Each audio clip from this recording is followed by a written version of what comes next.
ጽዮንን ባሰብናት ጊዜ አለቀስን። አሰቡ። አያችሁ፣ ልክ ያሰቡት የተቸገሩ ጊዜ ነው። ጠላት አብሮ ተወለደ፣ አብሮ አደገ። አብሮ የሚኖረው አብሮ ያደገው አብሮ የተጫወተው አብሮ የበላው አንተ የታባክ የሚልበት ዘመን ላይ ደረስን። ትልልቆቻችን የምንላቸው በጣም አላስፈላጊ በሆነ ድርጊት ውስጥ እና ጥፋት ውስጥ ሲገቡ ዕውቀትና ምሁርነት መፍትሄ አጥቶ መግባባት የምንችልበትን በጎ ነገር አጥቶ ሰው የሚያድግበትን ትልልቅ ነገር መፈክብረክ ተክተን እድሜያችንን በወሬ ጨረስን። አልነሃሮት ባቢል ሻም ያሸብኑ ጋም ቦኪኑ በዛክሬኑ ኤት ጽዮን። አንዱ ለአንዱ ወዳጁ አይደለም፣ ሁሉም ቤቱን ዘግቶ የሚኖር ነው። አትድረሱብኝ የሚል ትውልድ ላይ ነው የደረስነው። ክርስቲያኑ አይተባበርም። ለመግደል ሰዎች ሲተባበሩ እኛ ሰው ለማዳን ነው የተባበርን። እግዚአብሔር ምሕረቱን ያበረ አንዱን አንዱ እንዲያጠፋ ፖሊሲ እናወጣለን፣ መርህ እንቀይሳለን። ፍልስፍናችን ለመለያየት መንገድ የሚከፍት ነው። መተትና ዛር ውቃቢ ህዝቡን ጎድቶታል። አይነ ጥራና ከጀርባ በኩል እምነትን የተቀላቀሉ ጣዖቶች ትውልዱን ጎድቶታል ስንል ማን ይስማ? ማን ያድምጥ? ማን ይረዳ?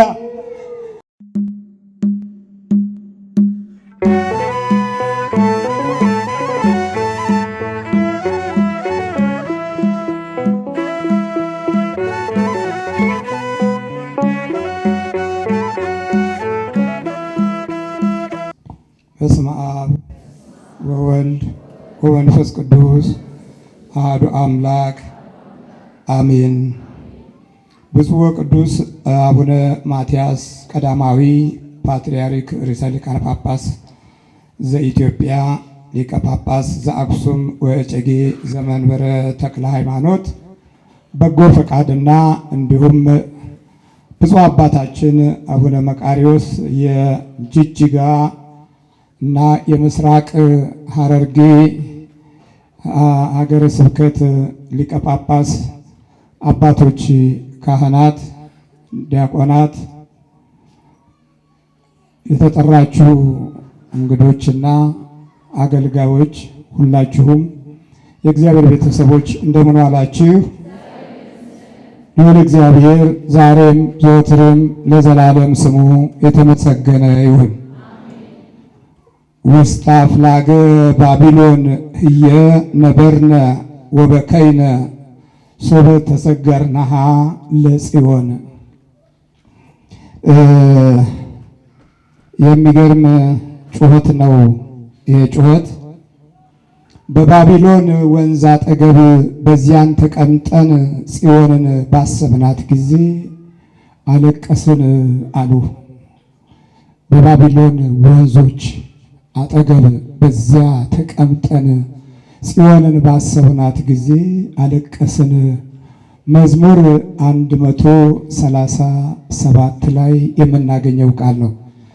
እግዚአብሔር ለምድራችንም ለሀገራችንም ለሕዝባችንም መንፈሳዊ ቃሉንና ሰማያዊ ድምፁን ለልቦናችንና ለሕሊናችን እግዚአብሔር ይናገር። አዎ የሄዱት የሚገርም ነው፣ ወደ ባቢሎን ነው። እግዚአብሔር ዝም ሲል እስራኤሎች አለቀሱ። እግዚአብሔር ሲተዋቸው አለቀሱ። አገራቸውን ለቀው ተሰደው በሰው ምድር አለቀሱ። የሚሰማቸው የሚያደምጣቸው አጥተው አለቀሱ። ወሰዱና ከምድራቸው ነቅለው በባቢሎን ወንዞች አፋፍ ላይ እንዲሰፍሩ አደረጋቸው። ባቢሎን እንደምታውቁት አስቸጋሪ ነው። እግዚአብሔርን የማይሰማ ሕዝብ ሁሉ ወደ ባቢሎን ይሄዳል። እግዚአብሔርን የማያደምጥ ትውልድ ሁሉ ወደ ባቢሎን ይጓዛል። ባቢሎን እንደምንገነዘበው አስቸጋሪ ድምፆች የተቀያየሩበት፣ ሰዎችን ማድመጥ ያቃታቸው፣ ክብራቸውንና ሰማያዊ ስጦታቸውን የረሱ፣ እጅግ በጣም የቋንቋ ትርምስ የበዛበት፣ አንዱ ጋር መነጋገር ያቃተው፣ የአንዱን ድምፅ አንዱ ሲሰማው ግራ የገባው፣ መደማመጥ ሁሉ የሌለበት፣ መከባበርና በበጎነት መተያየት የማይችሉበት፣ አንዱን አንዱ ጠልቶት አንዱን አንዱ አሳዶት ሰዎች መሆናቸውን ጭምር የረሱበት ቦታ ነው ባቢሎን። ልክ የእግዚአብሔርን አምልኮት ያቆመው ትውልድና ሕዝብ ከእውነት ሲርቅ፣ ከአባቶቹ መንፈሳዊ በረከት ሲለይ፣ የዕለት ኑሮ ሲያመልክ፣ በገንዘብና በሀብት ብቻ የተሻለ እድገት ይመጣል ብሎ ሲመኝ፣ የእግዚአብሔር መንፈስ፣ የክብሩ መንፈስ፣ የጸጋው መንፈስ፣ የኃይሉ መንፈስ ሲለየው፣ ለካ ሳንሰደድም አገር ሳንለቅም መንደር ሳንተውም እዚሁ እርስ በርሳችን ባቢሎን አለ ማለት ነው።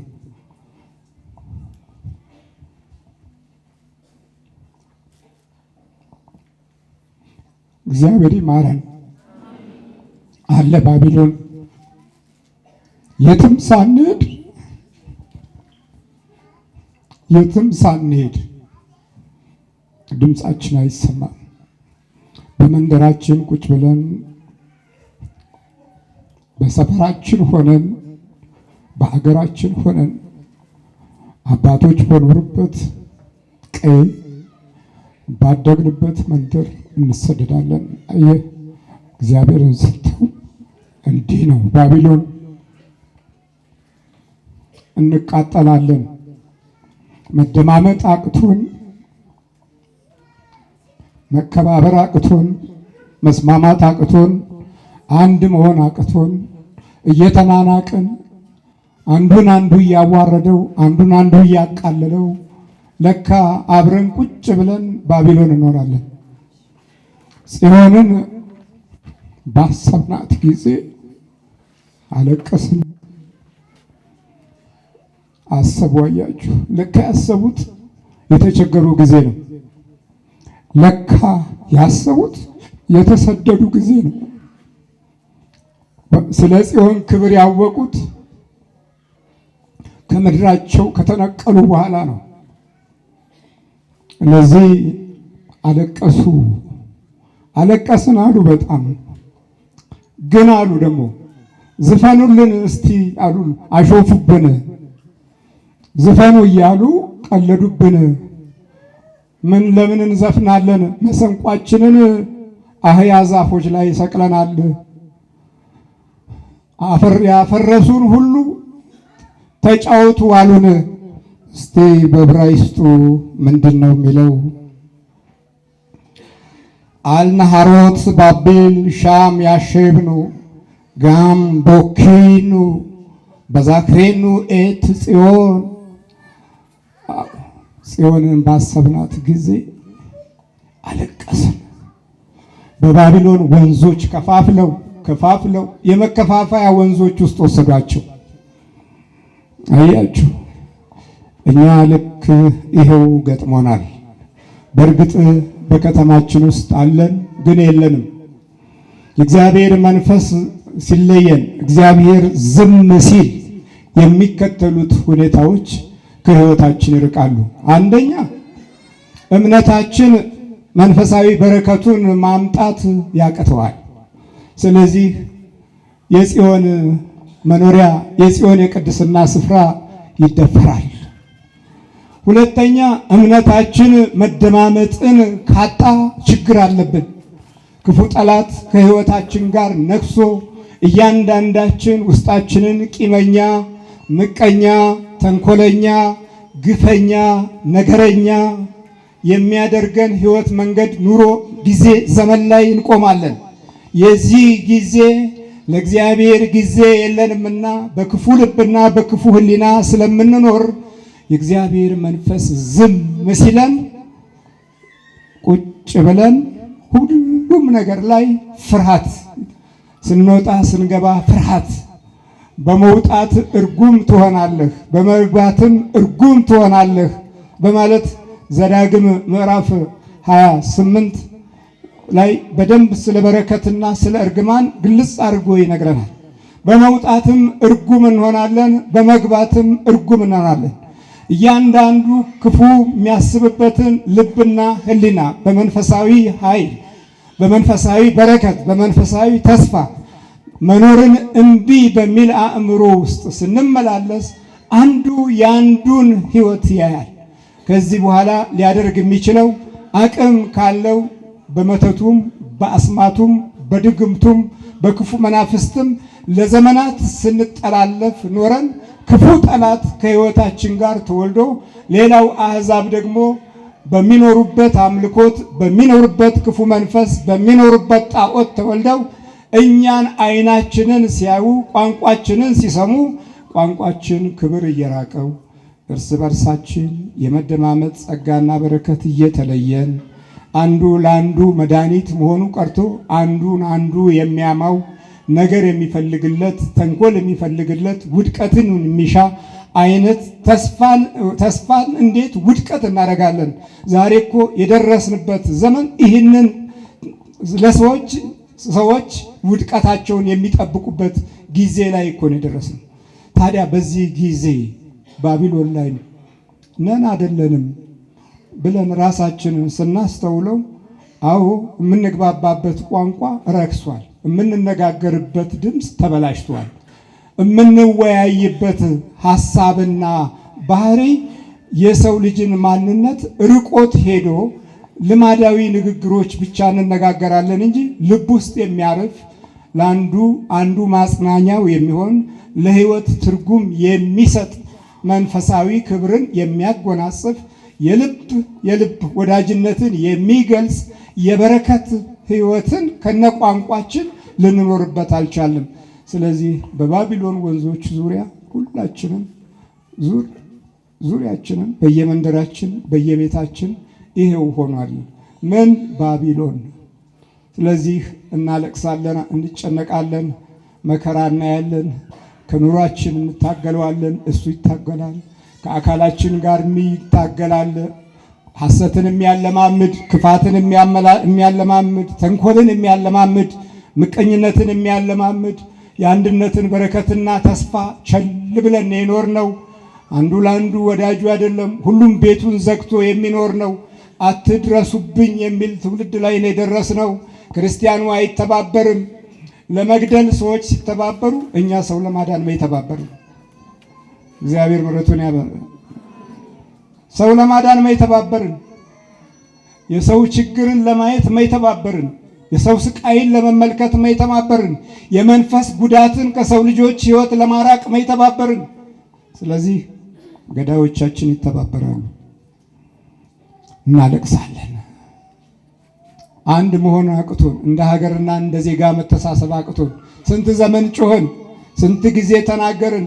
ህዝቡ በጠላት እጅ ውስጥ አለ።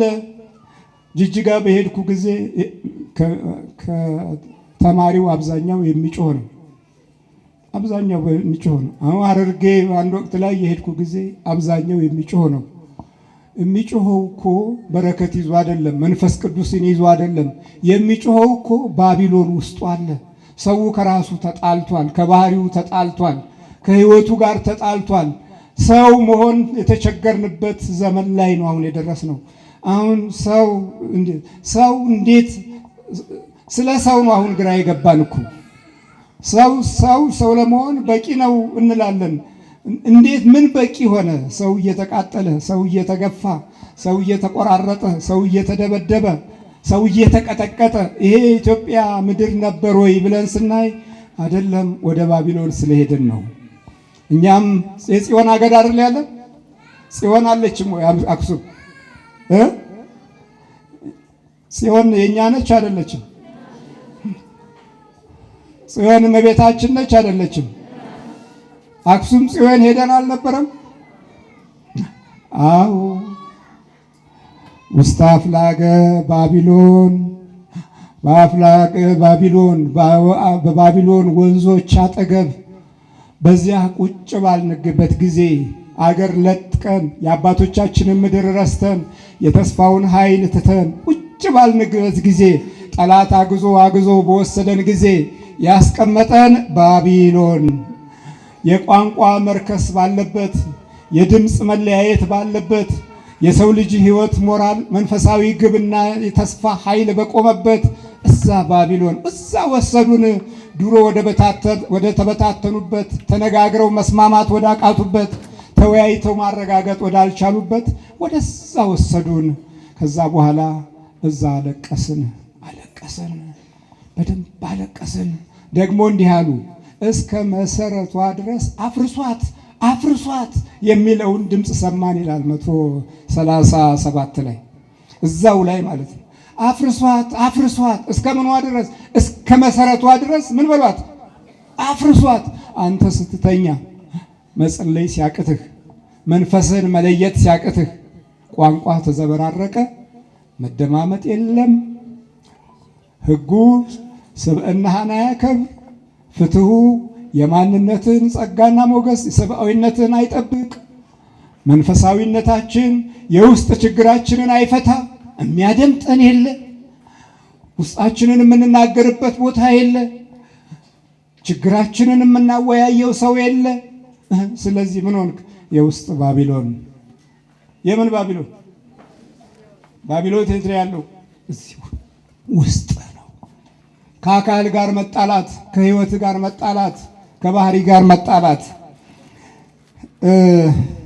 ወደ ሰቆቃው ኤርምያስ ወስዳችኋለሁ። ሰቆቃው ኤርምያስ ምዕራፍ 1 ቁጥር 10 ላይ እንዲህ ይላል፣ አስጨናቂው በከበረ ነገሯ ላይ ሁሉ እጁን ዘረጋ። ምኑን ዘረጋ? በምኗ ላይ? በከበረ ነገሯ ላይ ሁሉ እጁን ዘረጋ። እጁን ዘረጋ። ይህ አስጨናቂው ሰቆቃው በዕብራይስጥ ኤካ ሲለው በአረበኛ መራሲ ይለዋል ሰቆቃውን። ይሄ ድምፅ የመጣው ኤርምያስ ያለ ጊዜ ነው። እስራኤሎች ዝም ብለው ተስፋቸውን ረስተው የቃል ኪዳን አባቶቻቸውን ትተው በዘመኑ ጣዖት ሲሽከረከሩ እንደኛ ጨሌውን፣ ውቃቢውን፣ ዛሩን ሲያመልኩ እግዚአብሔር ሲተዋቸው ከምድራቸው የሚነቅል መጥቷል ባካችሁ እያለ ኤርምያስ ሲጮህ ያንን ጩኸቱን ምን አለው? ሰቆቃው አለ። ኤካ አለው። የጩኸት የአቤቱታ የኡኡታ ማለት ነው። ከዛ በኋላ ምን አለ? አስጨናቂው በከበረ ነገሯ ላይ ሁሉ እጁን ዘረጋ። ሁል ጊዜ አስጨናቂው በታሪክ ኃይል በነበራት፣ በመንፈሳዊ ጉዞ ክብር በነበራት፣ አባቶች በጸጋና በሞገስ ዓለምንና ክፉን ጠላት አሸንፈው በነበሩበት ይቆጭ ነበረ፣ ይናደድ ነበረ። ክብራቸውንና ሞገዛቸውን እያየ አልባሳታቸውና የመንፈሳዊ ሕይወት ዘርፋቸውን እያየ አንዱ ለአንዱ ክብርና ሞገስ መሆን ብቻ ሳይሆን የሕይወቱና የዘላለም የውስጥ ነፍሱ አካል መሆኑን ሲያይ ይናደድ ነበር። የተከፈተ ልብ፣ ባዶ የሆነ ሕሊና፣ እግዚአብሔር አምላክ በረከት የራቀው ሰውነት፣ የጨለማ አእምሮ ያለው ትውልድ እስኪመጣ ድረስ ይናደድ ነበር።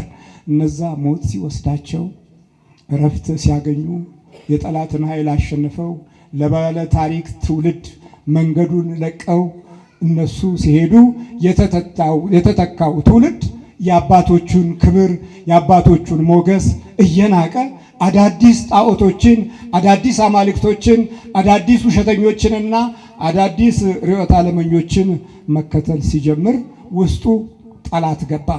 ከዛ በኋላ አስጨናቂው በከበረ ነገሯ ላይ ሁሉ ምኑን ዘረጋ? እጁን ዘረጋ።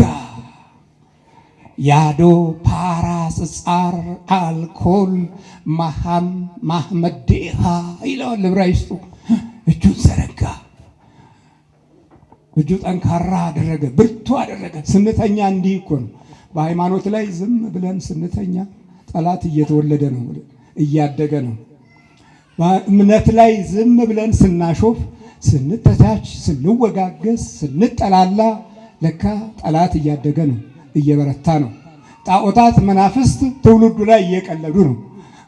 በኢትዮጵያዊነት የመጀመሪያው ትልቁ ችግር ኢትዮጵያውያን ሃይማኖት ሲፈልጉና የመዳን ቦታና ስፍራ ሌላ ቦታ ሲፈልጉ የመጀመሪያው ትልቁ ውርደታችን ይሄ ነው።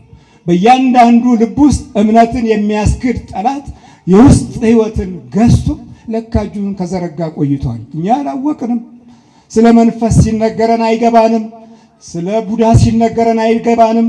ስለ መተት ሲነገረን አይገባንም።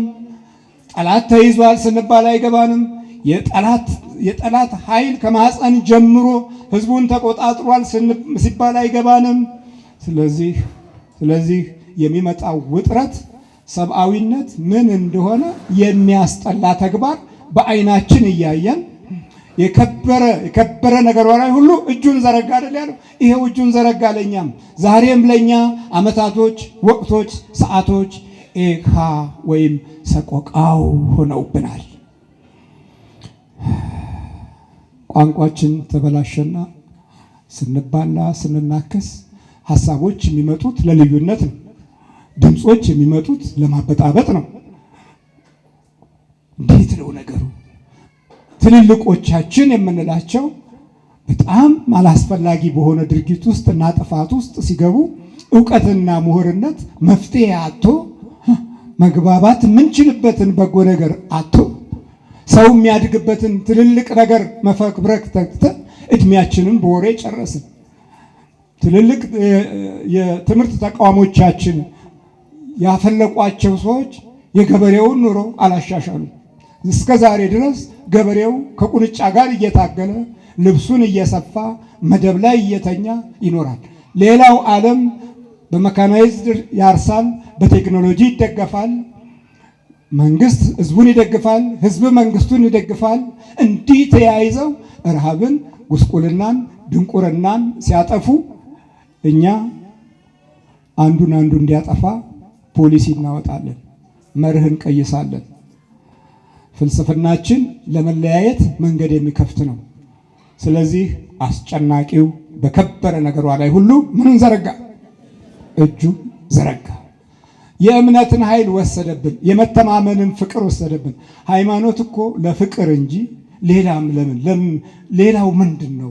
ክርስቶስ የመጣው በእምነት ውስጥ የወደቁትን ሊያነሳ፣ የተጨነቁትን ሊያጽናና፣ የደኸዩትን በመንፈሳዊ በረከት ሊሞላ፣ ተስፋ የቆረጡትን ኃይል ሰጥቶ ውስጣቸውን የዘላለም ጸጋና ሞገስ በባህሪያቸው ውስጥ ሊተክል ነው።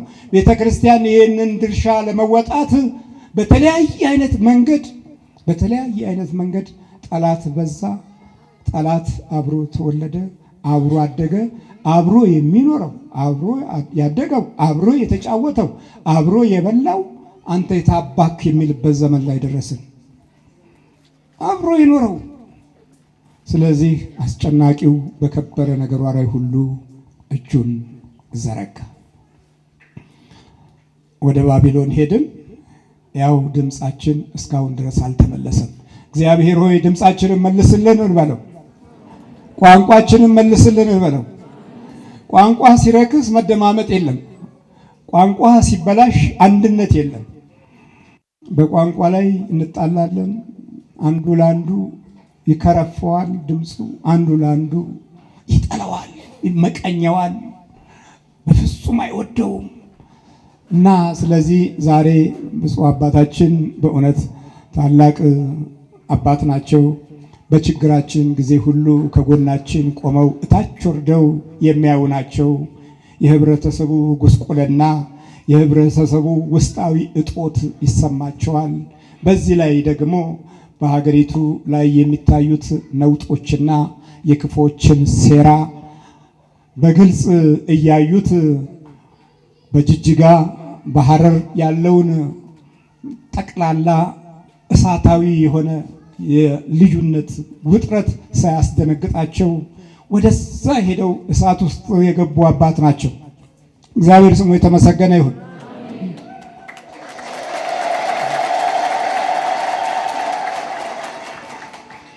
ወደ እሳቱ ነው የሄዱት። ከዚህ በፊትም በመንፈስ መጎዳታችንን በሚገባ ያውቁ ስለነበረ ውስጣችንን ለመረዳት ጊዜ ሰጥተው፣ አንዳንድ ጊዜ የውስጥ ችግርን የውስጥ ችግርን ወደ ውጪ ስናወጣው እንዴት ነው? በጣም ይጨንቃል እኮ እናንተ በመንፈስ ስትቸገሩ በጣም ይጨንቀኛል። ማድረግ ስንችል መርዳት ስንችል የማንችልበት ሰዓት ሲመጣ አያሳዝንም? የሚደግፋትን የሚያግዛትን የሚረዳትን ገና መንፈስ ምንድነው የሚባልበት ዘመን ላይ ስንደርስ አያሳዝንም? መተትና ዛር ውቃቢ ህዝቡን ጎድቶታል። አይነ ጥራና ከጀርባ በኩል እምነትን የተቀላቀሉ ጣዖቶች ትውልዱን ጎድቶታል ስንል ማን ይስማ? ማን ያድምጥ? ማን ይረዳ? ስለዚህ ወገኖቼ እኚህ አባታችን ውስጣችሁን የተረዱ ስለሆኑ ልንረዳቸው ይገባል። አይገባም?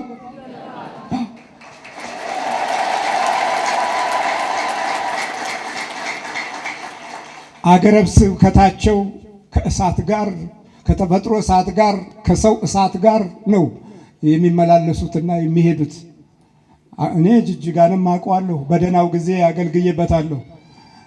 ሁሉንም አውቃለሁ። ወደዚያ ያለውን አገልግለንበታል።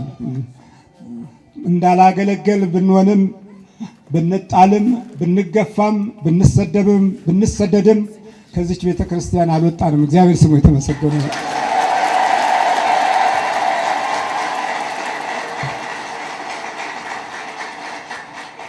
ደሞም አንወጣም እኮ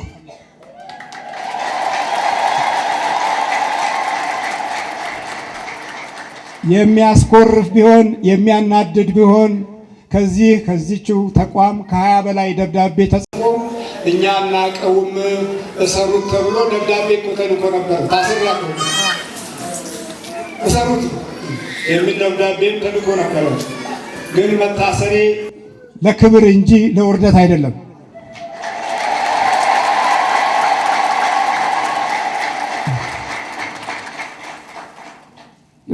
ለማሸነፍ እንጂ ለመሸነፍ አይደለም።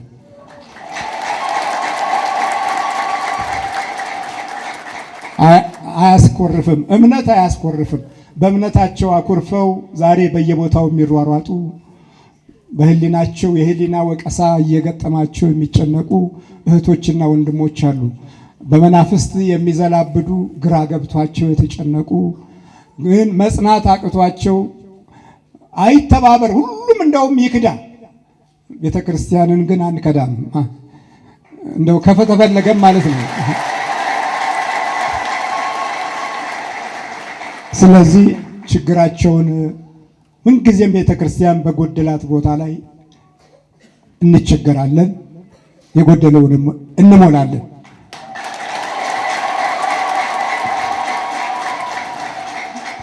የቤተ ክርስቲያናችን ትልቁ ችግር አስጨናቂው በከበረ ነገሯ ላይ ሁሉ እጁን ዘረጋ ያለው መጀመሪያ እጁን ሲዘረጋ ፍቅራችንን የወሰደው፣ ቀጥሎ የውስጥ የህሊና ክብራችንን የወሰደው፣ ቀጥሎ ደግሞ አንድነታችንን የወሰደው፣ ቀጥሎ ሞገስና ጸጋችንን የወሰደው። ከዚህ በኋላ ብንናገር አያምርብንም። ከዚህ በኋላ ብናወራ አንደመጥም። ትወስዷላ። ከዚህ በኋላ ብንሰብክ ጋዜጠኞች ነን። ከዚህ በኋላ ብንጮህ ሰቆቃው ነው፣ ኤካ ነው። ከዚህ በኋላ ኡኡ ብንል አቤቱታ ብናሰማ ባቢሎን ነው፣ ድምፃችን ባቢሎን ነው። ስለዚህ በባቢሎን ከማልቀስ ዛሬ በእያንዳንዳችን ልብ ውስጥ ይህንን ጠላት ለማስወገድ ብንችል በረከታችን ከሕይወታችን ጋር ይሆናል። ስለዚህ አባታችን እስከ ሚያዝያ ድረስ ሰርቼ ጨርሳለሁ ብሏል። እኛም ከጎናችን ሆነን እንሰራለን፣ ቦታው ድረስ እንሄዳለን።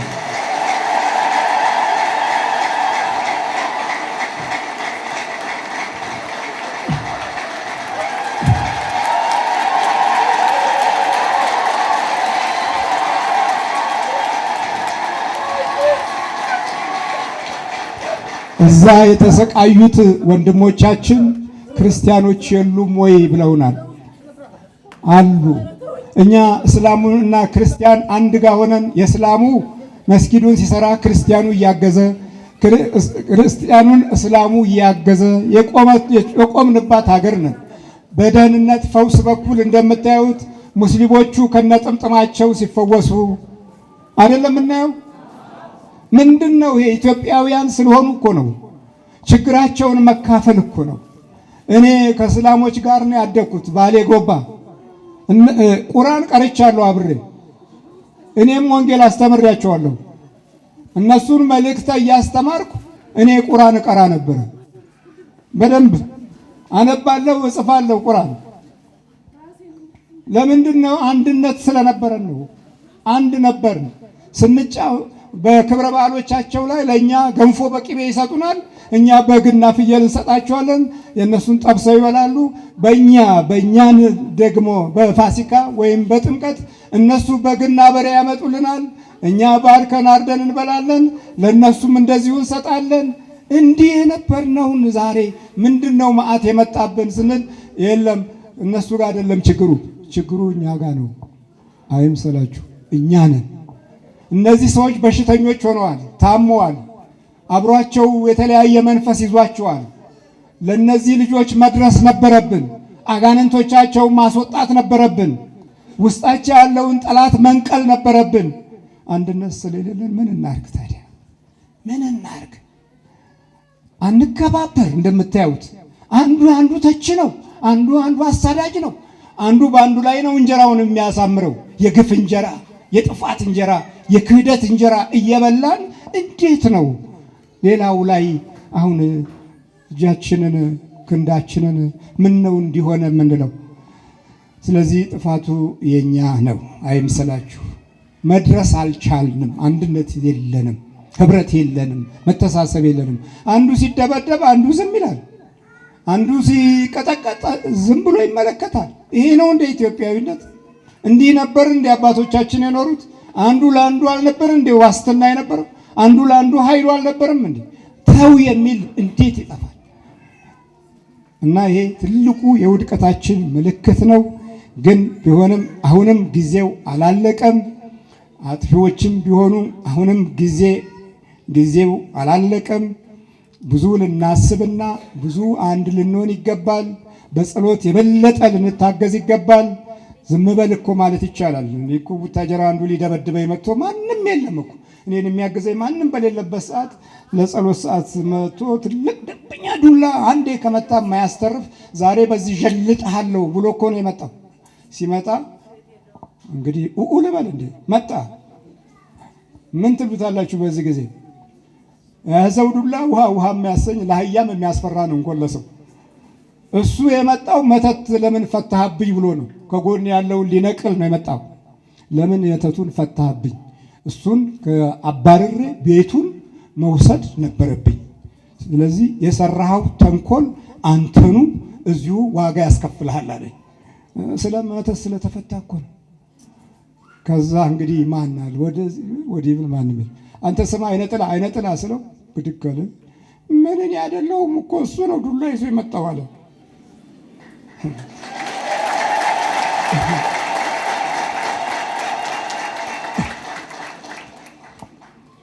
ከሰውየው ሰይጣኑ ተሻለ። ዱላ ይዞ የመጣው እሱ ነው እኔ አይደለሁም ማለት። ከዛ በኋላ እዛ አመዱ ላይ አንከባለውና ውሰድና ልቡን እዛ መልሰው ሄደና እዛ አመድ ላይ አንከባሉ ባፉ ቅሙ ምናምን ልቡን ሲያገኘው አመድ ላይ ተንከባሏል። ልቡን ሲያገኘው እንደ አህያ ተንከባሏል። ሩጫውን ብንንንንንን እያደረገ አቧራውን መሮጥ ጀመረ። ብቸኛ ብትሆኑ ኃይል ከማን ጋር ነው? ከኛ ጋር ነው።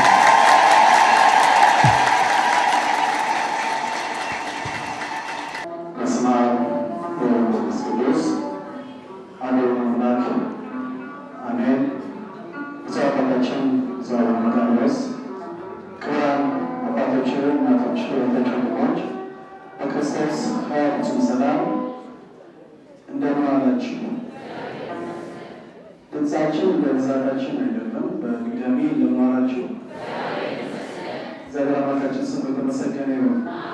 መቼም ከምናየው ረድቶናል፣ እንድንመለከት አግዞናል። መክፈል የምንችለው መስጠት የምንችለው ምስጋና ነው። እግዚአብሔር አምላካችን ከሁላችን ጋር ይሁን። እናመሰግናለን።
ንቁ የጸሎትና የንስሐ መርከብ ነው። ማህበራችን ቃለ እግዚአብሔርን በመላው ዓለም እንዲዳረስ እያደረገ ይገኛል። ኦርቶዶክሳውያን ሁሉ ባሉበት በበረከት ሥራ ተሳትፈው የድርሻቸውን እንዲወጡ በመላው ዓለም በተለያየ ሁኔታና ቦታ ያሉ ኦርቶዶክሳውያን ለንስሐ ሕይወት እንዲበቁ በችግርና በጭንቀት ውስጥ ያሉ ከችግራቸው እንዲወጡ እግዚአብሔር የፈቀደላቸው ሁሉ ሌሎቹን እንዲያግዙ በማድረግ መንፈሳዊ ግዴታውን እየተወጣ ይገኛል። የዩቲዩብ ቻናላችንን ሰብስክራይብ በማድረግ ቤተሰብ ይሁኑ። ላይክ እና ሼር በማድረግ መንፈሳዊ ግዴታውን ይወጡ። የሰማይ ቤቶን በሚጠፋው ዓለም ላይ ይስሩ። ንቁ የጸሎትና የንስሐ መርከብ ነው።